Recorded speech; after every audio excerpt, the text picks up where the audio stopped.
प्रधानमंत्री mark Carney के भारत दौरे से ठीक पहले कनाडा ने ऐसा कदम उठाया है जिसे भारत और कनाडा के रिश्तों के लिहाज से बेहद अहम माना जा रहा है। 26/11 मुंबई आतंकी हमले के आरोपी तहव्वुर हुसैन राणा की कनाडाई नागरिकता रद्द करने की प्रक्रिया तेज कर दी गई है और माना जा रहा है कि आतंक के खिलाफ ये कार्रवाई दोनों देशों के रिश्तों में नई जान फूकेगा। पूरी खबर हमारी इस रिपोर्ट में देखिए।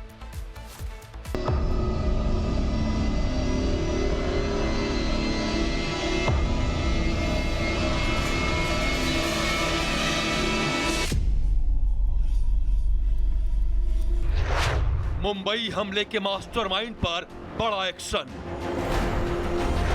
भारत दौरे से पहले मार्क कार्नी का बड़ा फैसला। बेमुल्क होगा आतंकी तहव्वुर राणा। कनाडा सरकार छीनेगी राणा की नागरिकता। जी हां, कनाडा सरकार ने मुंबई आतंकी हमले के साजिशकर्ताओं में शामिल तहव्वुर राणा की नागरिकता छीनने की प्रक्रिया तेज कर दी है। तहव्वुर राणा पाकिस्तान में जन्मा था और बाद में कनाडा का नागरिक बन गया। अब कनाडा सरकार ने साफ कर दिया है कि तहव्वुर राणा ने नागरिकता आवेदन में झूठी जानकारी दी थी। कनाडा का ये कदम ऐसे वक्त पर आया है जब प्रधानमंत्री मार्क कार्नी भारत दौरे की तैयारी में हैं और दोनों देशों के रिश्तों को नई दिशा देने की कोशिश हो रही है।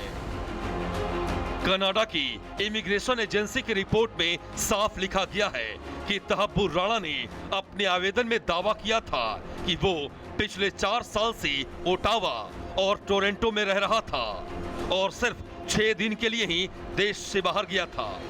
लेकिन जांच में सामने आया कि राणा ने लगभग पूरा वक्त अमेरिका के शिकागो शहर में बिताया। शिकागो में ही राणा की कई प्रॉपर्टी और बिजनेस थे। इसी आधार पर कनाडा ने इसे गंभीर और जानबूझकर किया गया धोखा बताया।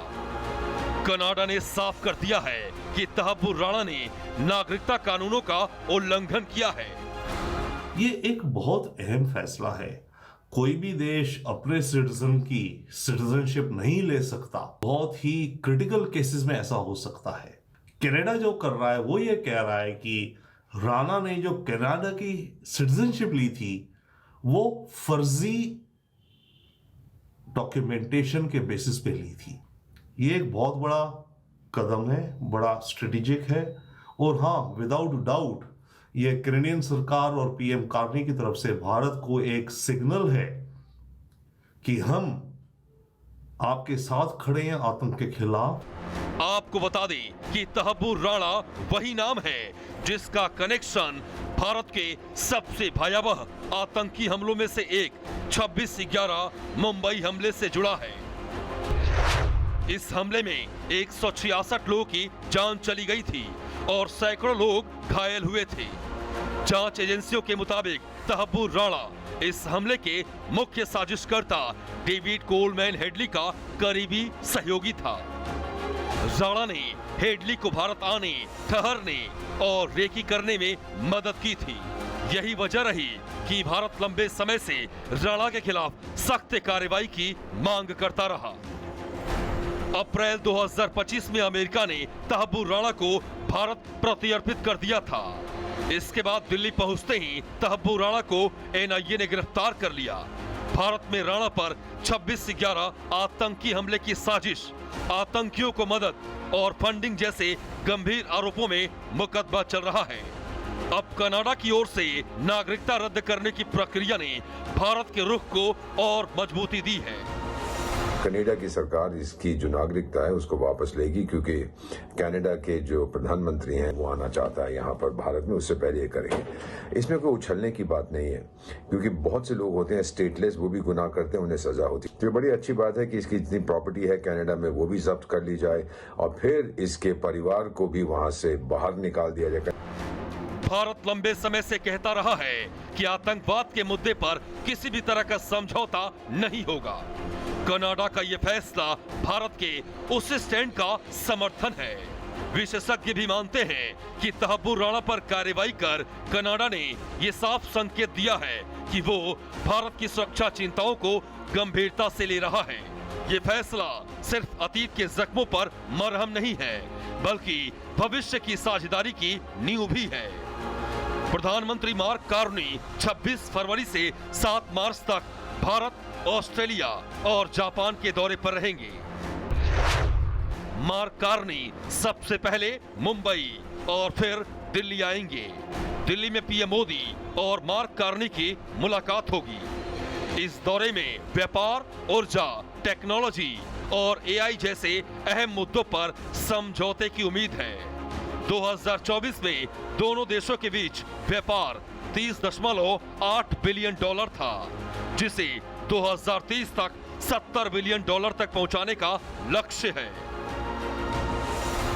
तहब्बुर राणा पर कार्रवाई साफ संदेश है कि भारत कनाडा के रिश्तों की नई परिभाषा आतंक के खिलाफ जीरो टॉलरेंस पर आधारित होगी।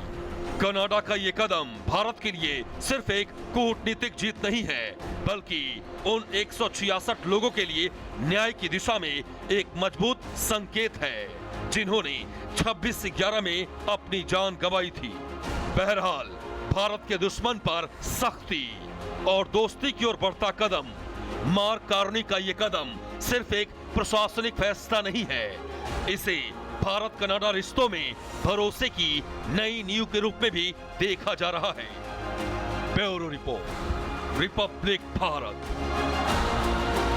प्रधानमंत्री मार्क कार्नी के भारत दौरे से ठीक पहले कनाडा ने ऐसा कदम उठाया है जिसे भारत और कनाडा के रिश्तों के लिहाज से बेहद अहम माना जा रहा है। 26/11 मुंबई आतंकी हमले के आरोपी तहव्वुर हुसैन राणा की कनाडाई नागरिकता रद्द करने की प्रक्रिया तेज कर दी गई है और माना जा रहा है कि आतंक के खिलाफ यह कार्रवाई दोनों देशों के रिश्तों में नई जान फूकेगा। पूरी खबर हमारी इस रिपोर्ट में देखिए।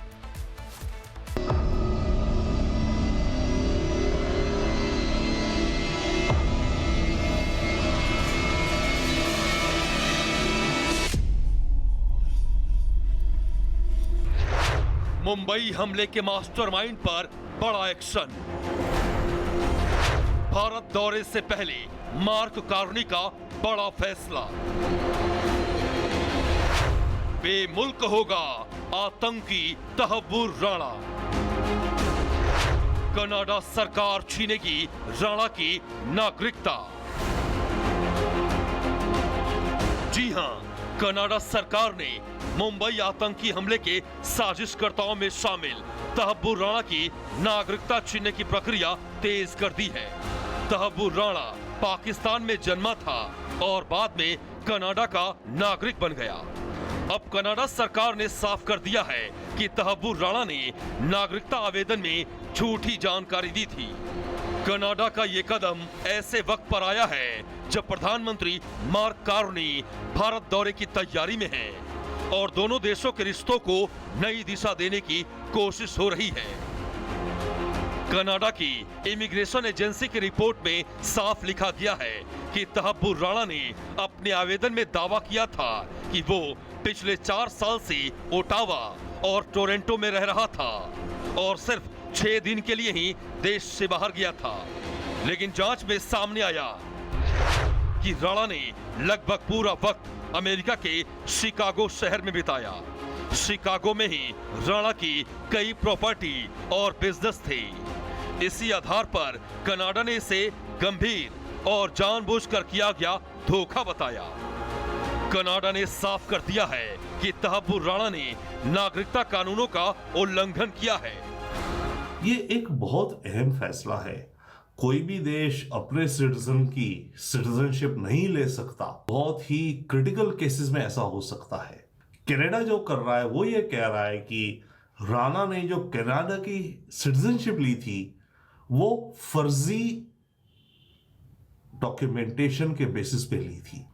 ये एक बहुत बड़ा कदम है, बड़ा स्ट्रेटेजिक है और हाँ, विदाउट डाउट ये कैनेडियन सरकार और पीएम कार्नी की तरफ से भारत को एक सिग्नल है कि हम आपके साथ खड़े हैं आतंक के खिलाफ। आप आपको बता दें कि तहब्बुर राणा वही नाम है जिसका कनेक्शन भारत के सबसे भयावह आतंकी हमलों में से एक 26/11 मुंबई हमले से जुड़ा है। इस हमले में 166 लोगों की जान चली गई थी और सैकड़ों लोग घायल हुए थे। जांच एजेंसियों के मुताबिक तहब्बुर राणा इस हमले के मुख्य साजिशकर्ता डेविड कोलमैन हेडली का करीबी सहयोगी था। राणा ने हेडली को भारत आने, ठहरने और रेकी करने में मदद की थी। यही वजह रही कि भारत लंबे समय से राणा के खिलाफ सख्त कार्रवाई की मांग करता रहा। अप्रैल 2025 में अमेरिका ने तहब्बुर राणा को भारत प्रत्यर्पित कर दिया था। इसके बाद दिल्ली पहुंचते ही तहब्बुर राणा को एनआईए ने गिरफ्तार कर लिया। भारत में राणा पर 26/11 आतंकी हमले की साजिश, आतंकियों को मदद और फंडिंग जैसे गंभीर आरोपों में मुकदमा चल रहा है। अब कनाडा की ओर से नागरिकता रद्द करने की प्रक्रिया ने भारत के रुख को और मजबूती दी है। कनाडा की सरकार इसकी जो नागरिकता है उसको वापस लेगी, क्योंकि कनाडा के जो प्रधानमंत्री हैं वो आना चाहता है यहाँ पर भारत में, उससे पहले ये करेंगे। इसमें कोई उछलने की बात नहीं है, क्योंकि बहुत से लोग होते हैं स्टेटलेस, वो भी गुनाह करते हैं, उन्हें सजा होती है। तो बड़ी अच्छी बात है कि इसकी जितनी प्रॉपर्टी है कनाडा में वो भी जब्त कर ली जाए और फिर इसके परिवार को भी वहां से बाहर निकाल दिया जाए। भारत लंबे समय से कहता रहा है कि आतंकवाद के मुद्दे पर किसी भी तरह का समझौता नहीं होगा। कनाडा का यह फैसला भारत के उस स्टैंड का समर्थन है। विशेषज्ञ भी मानते हैं कि तहब्बुर राणा पर कार्रवाई कर कनाडा ने यह साफ संकेत दिया है कि वो भारत की सुरक्षा चिंताओं को गंभीरता से ले रहा है। ये फैसला सिर्फ अतीत के जख्मों पर मरहम नहीं है, बल्कि भविष्य की साझेदारी की नींव भी है। प्रधानमंत्री मार्क कार्नी 26 फरवरी से 7 मार्च तक भारत, ऑस्ट्रेलिया और जापान के दौरे पर रहेंगे। मार्क कार्नी सबसे पहले मुंबई और फिर दिल्ली आएंगे। दिल्ली में पीएम मोदी और मार्क कार्नी की मुलाकात होगी। इस दौरे में व्यापार, ऊर्जा, टेक्नोलॉजी और एआई जैसे अहम मुद्दों पर समझौते की उम्मीद है। 2024 में दोनों देशों के बीच व्यापार $30.8 बिलियन था, जिसे 2030 तक $70 बिलियन तक पहुंचाने का लक्ष्य है। तहब्बुर राणा पर कार्रवाई साफ संदेश है कि भारत कनाडा के रिश्तों की नई परिभाषा आतंक के खिलाफ जीरो टॉलरेंस पर आधारित होगी। कनाडा का ये कदम भारत के लिए सिर्फ एक कूटनीतिक जीत नहीं है, बल्कि उन 166 लोगों के लिए न्याय की दिशा में एक मजबूत संकेत है, जिन्होंने 26/11 में अपनी जान गंवाई थी। बहरहाल, भारत के दुश्मन पर सख्ती और दोस्ती की ओर बढ़ता कदम, मार्क कार्नी का ये कदम सिर्फ एक प्रशासनिक फैसला नहीं है, इसे भारत कनाडा रिश्तों में भरोसे की नई नींव के रूप में भी देखा जा रहा है। Bureau report, Republic Bharat.